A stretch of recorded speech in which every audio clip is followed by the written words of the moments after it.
When you're trying to become a police officer, what are they going to find in your background? Let's discuss.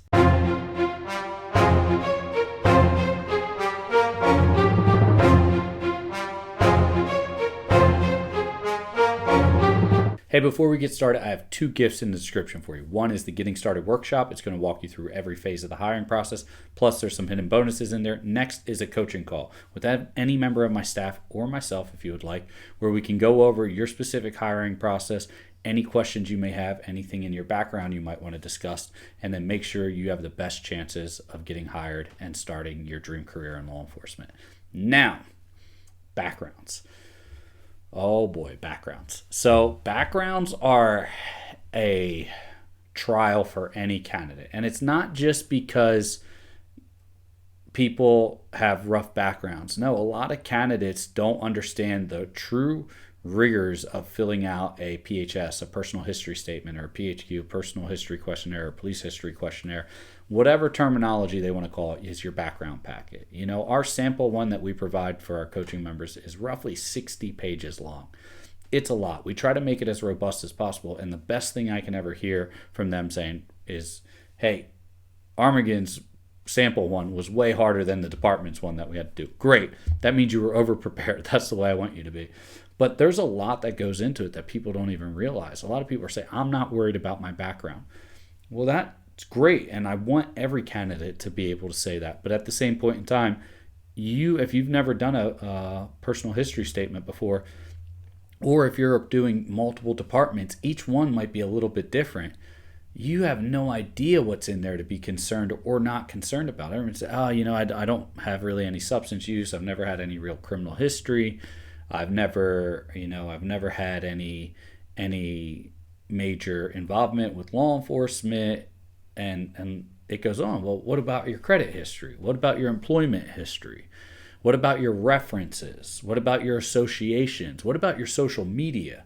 These are all different aspects that they're going to go into, and some people say, I had a social media account when I was younger and I got locked out and I can't get, Facebook or whoever to cancel it, and it doesn't positively reflect me because I was a young teenager. Those are all things that are going to be considered, and that's stuff that you might want to really work on, or at least be able to articulate what was going on in those situations, because the department can just take one look at some of this and just say, I don't want to move forward with you.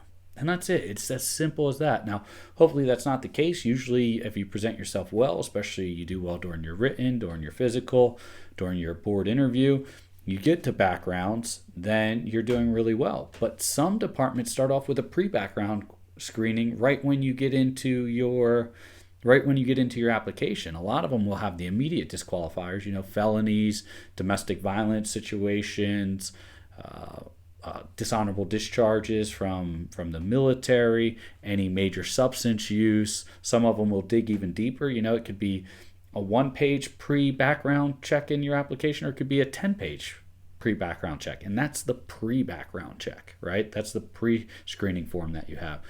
Going into your social media or even your credit history and financial history, it just varies at that point in time. The core four, people have always heard me say this. Now, there's more than this, but the core four is going to be your criminal, your substance use, your work history, and then your credit or financial history. Those are the core four. So any one of those is going to pop an immediate flag if there's any type of hurdle in there. Now, it's not an immediate disqualifier usually, but you still need to be able to properly articulate it. Otherwise, it might not even be that you're disqualified. They just might get another candidate through faster. They might consider them more qualified, and then you get the unfortunate non-select letter saying, sorry, at this point in time, we've moved forward with other candidates. At this point in time, we've selected other candidates for this position. And you just spent 5, maybe 6 months going through it, only to get to the end and someone get done before you, and they filled their academy billets. And they say, hey, please reapply, but they're not even going to have another opening for another 4, 5, 6 months maybe. So, or they might not put out a position announcement. Maybe they have a continuous announcement, but then you got to start the process all over again for the next cycle. It's something that can be avoided if you're prepared. And the way you get prepared is knowing what's in your background. a lot of times when I'm dealing with someone or they're asking me questions, they're saying, hey, how do I get access to this? How do we do this? Well, one, you want to get access to the utmost that they can get access. First and foremost, there's a couple things that individuals can do. You could get public information backgrounds, right, which is what is out there publicly about you. Now, with these, there's a lot of inaccuracies with them, but that's actually a good thing because departments may pull your public information, and it might have some type of association or some type of social media that's not actually you, and you can justify, say, hey, yeah, I've actually seen that's not my account, and you can actually articulate and move past that and not get hung up on it, where they come to you and say, hey, what's this social media account that has something else but it's tied to your name? And then you're saying, hey, I don't know anything about that, and now they got to investigate it further. It's taking more time. You got to look into it, where opposed to whereas if you actually had that information, you can sit here and say, no, that's actually not me. I've seen that before, but that's not my account. We just share the same name or something along those lines, whatever it could be. Maybe it's an association. Maybe it says you have an association with someone, and maybe that individual doesn't have the best reputable character, or that association is someone of, not the best background, right? And they say, hey, we see you're associated with so and so. When we looked into them, they have history of XYZ, and you're saying, I don't know who this person is. Or you can sit there and say, hey, yep, when I checked into all this stuff, I saw that this person was associated with me. I actually don't know that individual. It just appears that they lived in the apartment that I used to live in, a couple years before I lived there. And that's why the public information check showed that there was an association there. Something along those lines to better prepare yourself so you can just articulate it and move on with your process. The background check and the background process by far is the longest process. And I always hear people say, hey, my background is done. Your background is not done until you actually finish all the phases. So if you still have a polygraph, if you still have a psychological, those are all parts of your background. Even the medical, to some extent, is a part of your background in some regards because it's the final package that they have to submit. Now, some departments break it down and they'll send out a background for the investigator's completion of reaching references, looking into your criminal history, and they'll send that out for final approval and review. But that could also get kicked back and say, hey, can you go look at this incident again? Or that might go on into a more in-depth review depending on how that department decides to run their background hiring process. But make no mistake, you can't sit here and say your background's done when a psychological evaluator hasn't approved it, if that's the last step. Or you can't sit here and say your background's done if you still have a polygraph to do. So keep that in mind. And then a little further insight is sometimes, and this is fairly common, when you get hired, you're on technically a temporary background clearance until they can get your full public trust or whatever level security clearance that you need for that law enforcement position fully approved. And sometimes that takes a little bit longer than just the initial application. So you're on a temporary clearance until it gets finally adjudicated or approved, your full background clearance. Now, normally law enforcement have a public trust clearance, which gives them access to certain databases. But that's what you're looking for. So even when you're in the academy, it might not be done. It might not even be done when you're on FTO. It just depends on how long that background process or where in the queue you fall. And also what information is explainable. If they have to kick it back and do more in-depth stuff and verify, they might have to come back to you. They might have to come back to other people. They might have to come back to the department. Usually it's rare. Most background investigators in the department can make sure they package it together so they can send it up for approval. Otherwise, they would never send it up. But you just need to know that all that stuff is in there. I've seen people get disqualified for past social media, even though it's not recent. I've seen people get disqualified for mistakes in their background, right? Just forgetting to list something, an employment position that they had when they were a teenager, a situation where they forgot something and then had to add it last minute, and the background investigators couldn't decide if they were trying to originally omit it and hide it and lie about it, or if they was an honest mistake, but because of the timing that they did to submit it or notify the background investigator or even the polygrapher that's running the polygraph, it looks suspicious to them. So they just said, no, we're not going to deal with this, or they have a cutoff for it. Or they found something that you missed, and that happens a lot of time. Hey, tell me about this traffic stop that you had, 6 years ago, and you're sitting here saying, "What? Oh, yeah, I was stopped by ABC Police Department for a tag light, but I wasn't issued a citation. They just told, okay, why didn't you list that in your police contacts? Oh, I completely forgot." And you could have known about that had you run previous checks on yourself, or you took the time to sit down and fill out a sample PHS and make sure you recalled all that information. Backgrounds is the number one place I see a candidate make the mistake that's going to hurt them. A lot of times individuals will and maybe as I evaluate this further, I'm seeing that maybe that's where it starts, and then it expounds into their articulation when they try to explain it because they're caught off guard. But I see a mistake all the time. I see individuals admit to crimes they've never committed just because they couldn't understand the terminology and the jargon of the background investigation. I've seen people improperly assess the amount of times that they've contacted or been in contact with law enforcement, or what counted as a law enforcement contact. Where at what point in time had they ever been detained or actually arrested. I've seen people not actually understand that they've been arrested at some point in time. I know people that don't know that they actually have convictions for a simple issue because the prosecutor or their lawyers worked out some type of plea deal, which is usually results in some type of conviction of either a lesser charge or something where they say, oh yeah, hey, I accepted this, but then it would all get dismissed after. And I'm not getting into the legal realm. That would require a lawyer that has way more knowledge than me. But a lot of times law enforcement look at that and evaluate that as a conviction in the hiring process. And that's what it is.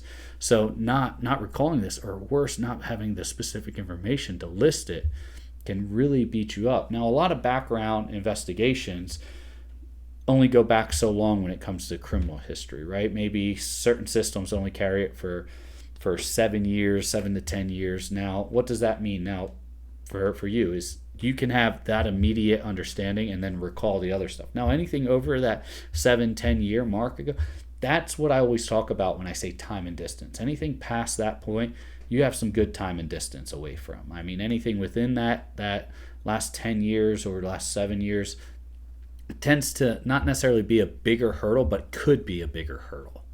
Right. So when I would run these backgrounds, and that's the new aspect that we've recently started doing for our members, to allow them to have that information is being able to get access to this public information as well as a full background. It's been a huge bump up for us because it allows us to look back and say, hey, what's this situation? And they'll say, I completely forgot about that, or I don't even know what that is. And sometimes there's mistakes on your background. Sometimes you have similar names as someone. Sometimes it's just put into the wrong. Maybe it's put under your DOB or your social because it's one number off from the other person. And that can be an issue and something you have to correct before you go in, or at least be able to articulate and say, hey, this never occurred. Actually, I think this was a mistake. I'm currently in the process of having that evaluated right now and getting that reviewed by that county because this wasn't me. And at least that way it can cause them to do a little bit more digging and say and verify, hey, it wasn't you. Now, they're not going to fix it. The department's not going to necessarily fix it for you because they're just trying to get you hired. But that means that they won't immediately DQ you for it. Right. And I tell people this all the time, pulling a credit check, right? A lot of people pull their credit check and not necessarily your credit score, but your actual credit report, and pull your credit report and look at it and say, hey, it says that I had a late payment here. I never had a late payment here. I don't even have this account. And it could be a fraudulent account in your name you didn't even know about. Or it could be just a simple mistake that you might need to file a discrepancy on. And you can do that. Being able to look up your past employers and saying, hey, I forgot that I even worked at that person's business, or I forgot that I even worked here for 3 months or whatever, for 6 days, right? I see that a lot of times where someone's, I only worked there a week. Yeah, well, you were a W-2 employee. You got listed. You got a paycheck out of it. It was listed as employment. Oh, well, do I really have to put that on a police pack? Yes, because they're going to look into it and say, why did you only work there for 1 week? It's going to be an immediate flag that they're going to want to look into. These are the things that you can figure out ahead of time and start prepping. You put a background check, whether it's you start with a public information check or a full background check, or you put them both together, and then you put that with a practice PHS, which is just a background packet, and you work that out and you get that set. That is your document for the rest of your career. Now you can succeed anytime you apply to a department, because you can go right back to your PHS and say, yep, this is what it was, this applies, this is how I articulate it, move that articulation over to the new one, and it's all uniform across all your applications. Or even when you decide to lateral, once you already become a law enforcement officer, you're going to have to fill out another background packet for that department, and they're going to go back and see so all you're going to have to do is update it from the past point to now, and that should hopefully be all successful things in your law enforcement career. But going back, and the older we get, the more we have to put. Being in the military, I have a lot of residents to put, and that's a lot of times where I had to put references for every resident I ever had. I moved around a lot in the military, so there's friends of mine that I have to call up and say, hey, I'm applying to this position. I need to put you down as a reference from when we lived in these barracks or these apartments or overseas or whatever it was. Are you still good at being my reference? And this is something that I've had to do for, a decade or more. Even now I've been away from that for that long a time, because they want my entire resident history. And it just depends on how in depth that background packet is for that police department. And every department can be different. Some departments only want 7 years or 10 years of history. Some departments only want 7-10 years of criminal history, but they want your entire resident history or work history, and they can pick and choose based on whatever their standards are by their state, or whatever their SOP, their standard operating procedure, is for their department and their hiring practice. So yes, getting access to all that information, what they're looking at, your social media, your work history, your criminal history, your resident history, there's so many more, credit history and financial history, all of that. They're going to look into every aspect of your life, and you need to be prepared to give them that information. And the key to success that we're finding, which takes people from getting hired in that 6 to 8 month time frame to that 4 month time frame, right? 4 to 6 maybe, but 4 is usually the average what we're seeing, is when you're prepared, to the point even where we're seeing candidates get pre-hired, which means the department's hiring them a month or two early because they already have them through the process and they don't want to lose them to another department. So they're already starting, they're already getting their benefits, they're already getting their paycheck, and they're able to save up some money before they go away to the academy. And it is a huge win that we are seeing, and we want to keep pushing it that way. And the way that we're seeing it is getting prepared beforehand, specifically for the background. It's the longest process, so if you can make it shorter, it's going to make your hiring process smoother and significantly faster. There's so much more. We're going to keep going into this. Like I said, now that we're able to do more background checks and we're able to do those for candidates and for applicants, it's a game changer. But make sure you do what you can, regardless if you get your own public information or you get your own background check. Try to get that information. Try to fill out a sample PHS or a pre-PHS before you actually apply. If you're already in the process, use your current PHS now and make sure you get it right the first time, or get it right this time, and then use that as the standard going forward. It's a lot to it. I want to cover more, but that would just take so much more time, and we'll do some more on this. Once again, those gifts are in the description. The Getting Started workshop is going to walk you through every phase of the hiring process, plus there's a few hidden bonuses in there. Next is a coaching call with any member of the team, or even myself if you'd like. We'd be glad to sit down, go over your background, see what we can do to get you through the hiring process, get you out in your dream career in law enforcement. Stay safe, and I'll see you next time.